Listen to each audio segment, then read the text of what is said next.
Andhra Pradesh assembly వాళ్ళు ప్రారంభమైంది.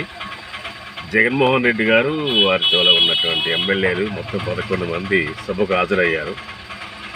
చాలా వ్యంగ్యంగా ఉంది. 11వ తారీఖు 11 సభ్యులతో 11 నిమిషాలే అందులో ఉండి బయటికి వెళ్ళిపోయారు. ఏదో స్లోగన్స్ ఇచ్చుకుంటూ ప్రతిపక్ష హోదా కావాలి జగన్ గారికి అంటూ ఇస్తే ఉంటామన్నట్టు.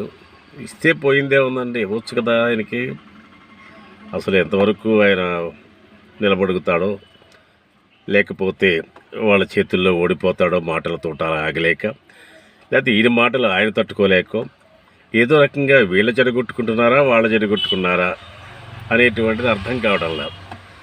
సత్తా తేలిపోవాలంటే నా ఉద్దేశంలో తప్పకుండా జగన్ గారు వారి బృందం వెళ్ళాలండి, ఖచ్చితంగా వెళ్ళాలి అసెంబ్లీకి, తూర్పారు పట్టాలి. అంటే of course there is no difference అండి to deliver their voice and outside of the assembly or in the assembly. ఏదైనా ఒకటే పెద్ద ఇట్ కోస్తుంది, అందులో రికార్డ్ అవుతుంది, ఇందులో రికార్డ్ అవుతుంది. This is also recording thing. పేపర్లో వస్తుంది, అన్ని మీడియాలో వస్తుంది, అది రికార్డ్ చేసి పెట్టుకోవచ్చు. రికార్డ్ అయినంత మాత్రాన అసెంబ్లీలో అది పెద్ద గొప్ప విశేషం కూడా కాదు. So it is better I think to Jagan